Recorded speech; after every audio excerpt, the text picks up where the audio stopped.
A Philippine ghost story. I like a good ghost story. When I was younger, there were these series of books called Haunted Philippines and True Philippine Ghost Stories that contained ghost stories and paranormal experiences from various people across the country. Some stories were in English, while the rest were in Tagalog. They were quick to read and had numerous volumes. Sometimes they even had a section of ghost pictures near the end. You know the kind, nonchalant landscape or family pics with a blurry figure circled in red. Some of them actually look convincing and downright creepy. I loved that series, though I should have enjoyed them while they lasted. As of last year, they seem to have been discontinued and are difficult to find in bookstores now. To me, these books were just good entertainment. Growing up in the Philippines provided no shortage of ghost stories and mythical legends. It seemed like everyone had a story to tell or knew someone who had one. I've had a handful of relatives in my family who claim to have had encounters with a ghost, or multo, as we called them in our native tongue. I never thought I'd have my own stories to share, but that quickly changed very recently. My family and I had recently taken a trip back to the Philippines. It was long overdue, as I had not seen my relatives and my home country in several years. It was a bit strange to see all my younger cousins grown up. It was a great experience just to see them all again and spend time with them. On our first week there, we were on our way back to my aunt's house from a long day of shopping when the conversation in the car turned to supernatural occurrences. Our culture is heavy on religion and tradition, and we can be very superstitious at times. There are numerous stories of mythical monsters in Filipino culture, and hearing about them from my parents and relatives only furthered my interest. They included the tikbalang, which was a monster that frequented the forests in the mountains. It is described as a large humanoid creature with the head and limbs of a horse. So, basically BoJack Horseman. The copper was more of a tale for kids. It's described as a tall troll-like creature that resides in large trees, where it smokes a cigar, waiting to scare off children that are out too late at night. He's usually regarded as non-violent though. Another one is a Tiyanak, and they're the stuff of nightmares. In remote areas near forests, you'd hear the faint crying of a baby. If you followed these sounds deep into the woods, it could lead you to being perpetually lost. Or if you were really unlucky, you'd find the source. You'd stumble upon what looks like a baby on the ground, but in actuality it's a small ghastly creature that will transform and eat you if you got too close. Then there's the aswang, a shapeshifter that feeds on human flesh at night. A specific species of them, called a maninago, which translates literally to remover, is a particularly terrifying one. By day they are in the form of a regular woman, but by night they feed. They root their legs to the ground as their top half detaches itself, sprouts bat-like wings and takes flight. They mainly target pregnant women, and they have long vine-like tongues that slither down and eat the fetus as they hover right outside the window. I know, pretty crazy stuff, right? I've always regarded these tales with a healthy amount of salt and a full dose of fear. They were cool and unique, but I could happily live the rest of my life not encountering any of them if they were indeed real. Even when I moved to America, I was still wary of those regional creatures. Anyways, during the car ride, my cousins spoke of strange sightings and experiences they've had, all with varying degrees of believability and silliness. My dad relayed some tales from his younger years about how his group of friends would encounter this and that. He was always ever so dramatic with his storytelling. It was all in good fun, but throughout the whole conversation, my mom remained quiet.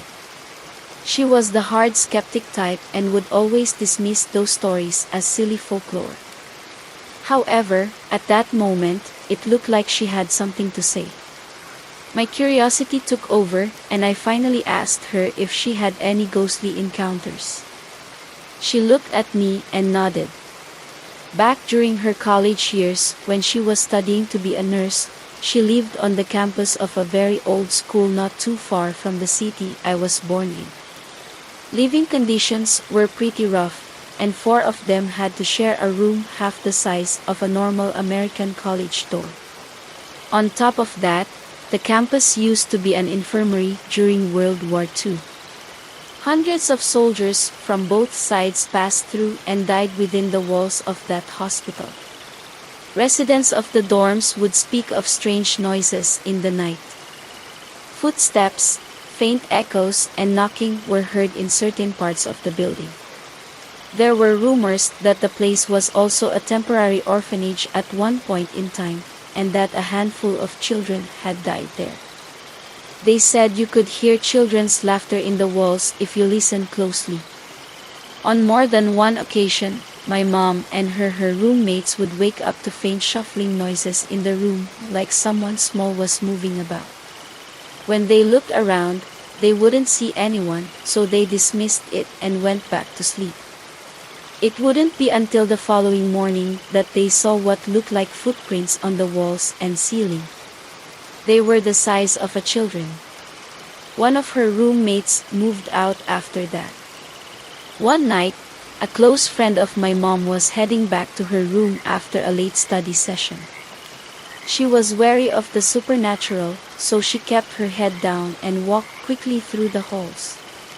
As she passed by one of the empty rooms, something caught her eye. That large room used to be a triage area when the place was still a hospital.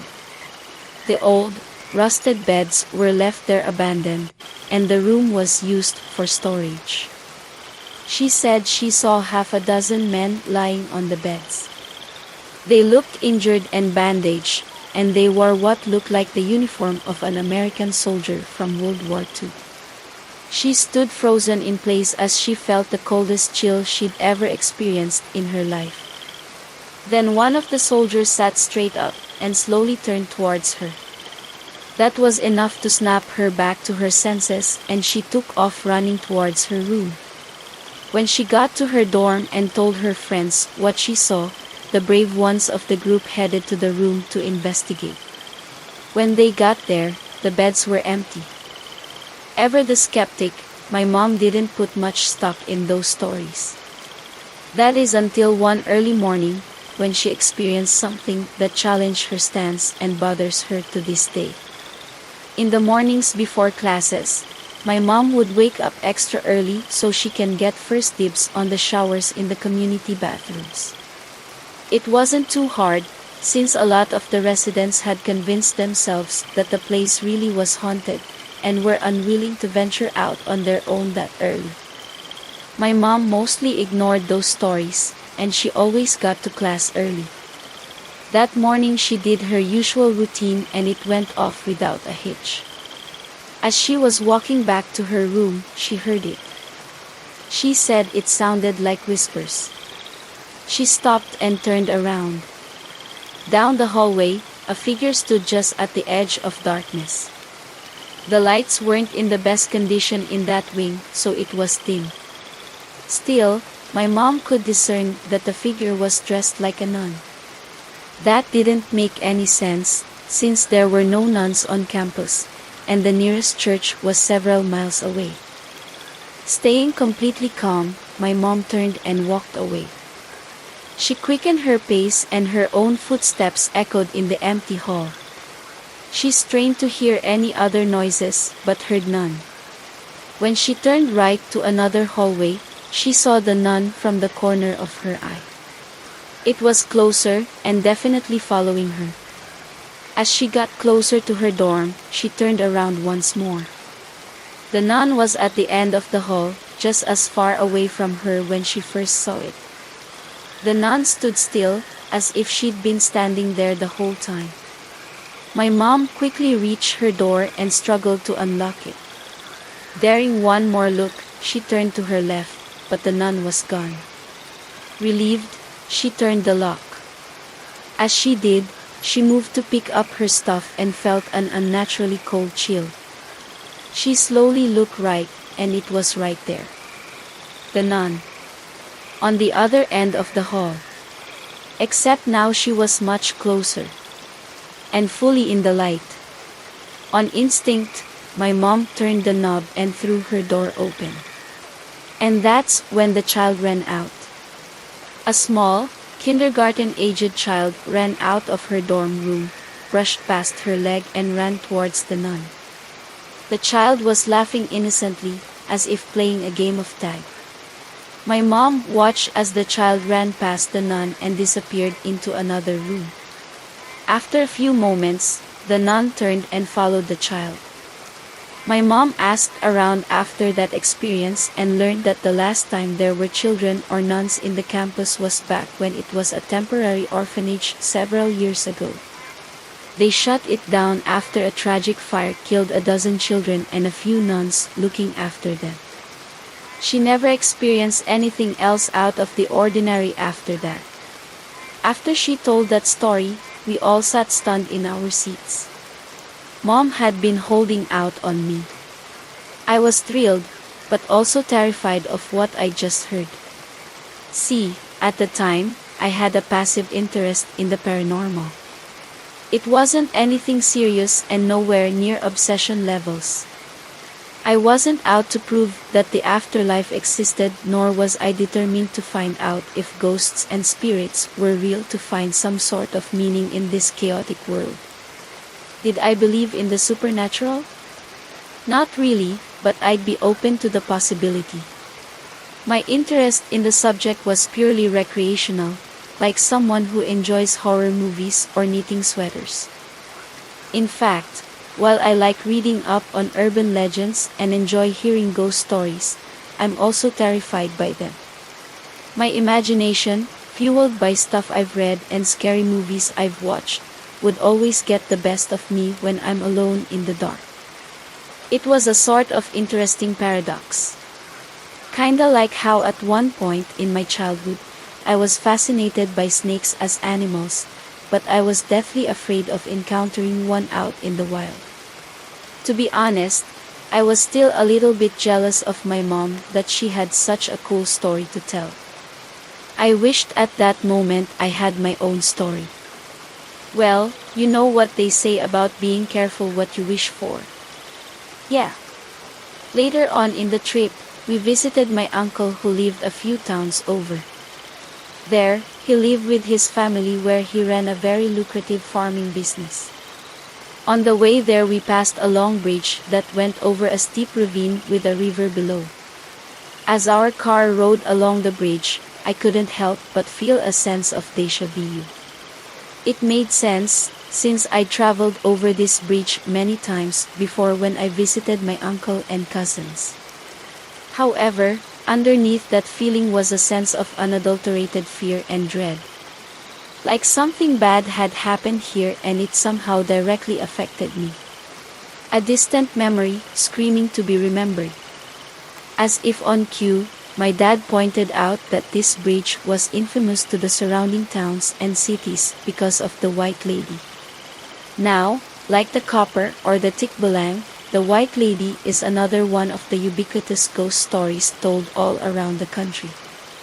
She is perhaps the most well-known, since different countries also have their own version. In America she's usually called the Lady in White. In Spanish culture she's La Llorona. The basic idea remains the same, a ghostly-looking woman dressed in a long white dress and long dark hair stands on the side of isolated roads, waiting to hitch a ride. The scenarios vary, but in the Philippines if you stopped and gave her a ride, she would quietly enter your back seat. If you don't interact with her, she'll leave you alone, until she disappears from your car some distance later. If you see her on the road and keep driving, she will suddenly appear in your car and attack you. Moral is, it's better to give her a ride than not. When we arrived at my uncle's large house, I couldn't shake the feeling that the bridge had somehow directly affected me. After a delicious dinner and a round of video games with my cousins, I found my uncle out in the balcony having a drink. He offered me a beer since I was finally old enough, and I took a seat next to him. "Hey Tito, do you remember anything about that bridge right outside of town?" He put his drink down and regarded me for a few moments. He cut straight to the chase. "You were really young when it happened. I suppose you didn't remember it much." Now I was fully intrigued. I had to know. What exactly happened? His warm smile faded, and he told his tale. As the story went on, the memories began to flood my mind. Memories that I had long since repressed as a defense mechanism. All the details came to me in excruciating clarity, as if it happened just yesterday. By the time he had finished the story, there was no denying it. I had encountered a ghost all those years ago. It was the mid-90s and I was still living in the Philippines. I was a plucky 6-year-old that was all about adventure and exploring. Once or twice a week, I would spend the night at my uncle's farm, back then a small budding business. The town it was in was smaller then, and fairly remote. I loved that place because there were so many areas to explore, but only in the daytime. One particular night I was over at his place, just watching TV. My uncle got a call of a new delivery of chicken feed that needed to be picked up in the next town. At the time, he only had a few farmhands, and they all had the night off. Usually, he wouldn't make a supply run this late at night, but he was behind schedule and needed to pick up the supplies or risk losing profit. As he headed out, he asked me if I wanted to tag along. Ever the restless child, I immediately agreed. My uncle had an old Toyota SUV that he used for all his delivery pickups. I sat in the second row, my usual spot, while my uncle slid into the driver's seat. Most of the voyage was uneventful. It was nearly 11 p.m. at night, so there was hardly any other vehicles on the road. Upon crossing the bridge, the first time, nothing happened. During that time the bridge was newly constructed. It was put up the year before after the original bridge was ravaged by the last typhoon. The city even put street lights on the new bridge for better visibility. That was a huge deal since none of the other surrounding roads had streetlights. We arrived at the next town and I helped my uncle load up the supplies. Well, at least as much as a small 6-year-old can. On the way back home was when it happened. I was sitting in the back seat, absent-mindedly looking out the window, when I felt the car slow down. We were almost at the bridge and I noticed that something wasn't right. I was too small to see over the seat and out the windshield, but I could tell that all the lights on the bridge were off. At this point the car slowed to a crawl. "Hey sport, why don't you lie down and take a little nap?" my uncle said from the front. Something in his voice didn't sound right. It sounded like he was scared and was struggling to hide it. "No, that's okay. I'm not tired. Please. Just do it for me, okay?" He sounded stern but measured. My uncle was usually an easygoing guy, so when he got serious, you should pay attention. "Okay," I said as I laid down on the seat sideways. I briefly saw my uncle's eyes in the rear-view mirror. They showed unmistakable fear. I felt the familiar bump that signaled that we were on the bridge, then the car stopped. "Close your eyes, okay? No matter what, keep them closed." "Okay." I started to get scared. I didn't know what was happening or why I had to close my eyes. Regardless, I shut them tight. Then, the strangest thing happened. My uncle started to sing. It was a traditional Filipino folk song and I'd only heard it once before. About a year ago, my aunt and uncle got into a shouting match, as in a things were thrown across the room type of shouting match. I was at their house at the time and my cousins and I stayed in their room, cowering and waiting for the storm to pass. An hour later, my uncle entered the room and apologized for the shouting. He then started singing that song to lull us to sleep. The melody was beautiful, and I'd never known my uncle could sing that well. He never did it again. At least not until that moment, when we were in that dark bridge. The song sounded just as beautiful, but I could tell his voice was shaking. His car wasn't that big, but I was a small child and there was a lot of room in the second row. I was lying down on the seat perpendicular to the windows, trying and hoping for sleep to come. Instead, something else arrived. Click click. I heard the familiar mechanism of the headlights flashing. All of a sudden I sensed that I wasn't alone in that second row anymore. My spatial awareness of the car told me that there was someone or something else sitting right next to me. We had gained another passenger. I shut my eyes even tighter as my uncle began to drive. The temperature inside the car became cold. I curled myself into a ball, seeking refuge from whatever it was that was now right next to me. I didn't know much about ghosts and supernatural creatures at that age, and though I couldn't see it, something told me that I was in the presence of something not of this world. My uncle finished the song and started over again. I was amazed that he was able to keep his composure. I refused to open my eyes. I could hear her, so uncomfortably close next to me. At first, I heard what sounded like clicking. As it increased in volume, it sounded like stalks of celery being twisted and broken. Crack, crack, crack, crack. It was unnerving. Those sounds weren't normal. They were all around me.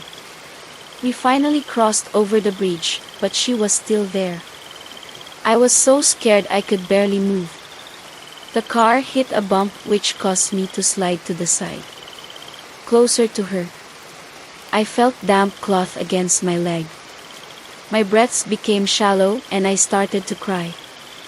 I don't know what compelled me to do it, but I opened my eyes for a split second. In that split second, I saw her. A brief flash of white, with stringy damp hair on her head, blacker than night. She was turned away from me. I blinked the tears from my eyes. When I opened them again, the mass of black hair was now right in front of my face. I shut my eyes tight again. After what seemed like an eternity, the car hit a familiar curve on the road that signaled the entrance into our town. I felt that entity come even closer to me. By this time my uncle was silent. No more songs. The air became even colder right next to my face and I shook, not from the cold but from terror. Then she spoke. Right into my ear. It was a hushed whisper, lower than any whisper I've ever heard. I couldn't make out what she said. It didn't sound threatening or angry. It sounded sad. And then she was gone. I immediately felt the difference. I could no longer feel another presence in the car, and the air went from cold to tropical humid again. I heard my uncle breathe a sigh of relief. I didn't open my eyes until we had reached the safety of the farm. My uncle had to carry me back inside and straight into my bed, and only then did I open my eyes. From what I could recall, we never spoke of that night to anyone, not even each other, ever again. Subsequent trips across the bridge at night never resulted in another white lady sighting, at least not for me. I'd find out later that in the early 80s a woman was found dead at the bottom of that bridge. People said that she was traveling to the next town and was hoping to catch a ride with any passing vehicles. It was late at night, and she had no family nearby that could give her a ride. No one knows what really happened, but many suspected that it was murder. After my trip back to the Philippines, I couldn't stop thinking about that night at the bridge. How could I forget such an incredible and terrifying experience? I guess it doesn't matter since I remember it now. But there was something else I realized about that night, something I hadn't remembered before. When I heard her whisper, I thought I only heard unintelligible garble. But that's not true. She did say something. She said, "Maraming salamat." Translated to English, that means, "Thank you very much."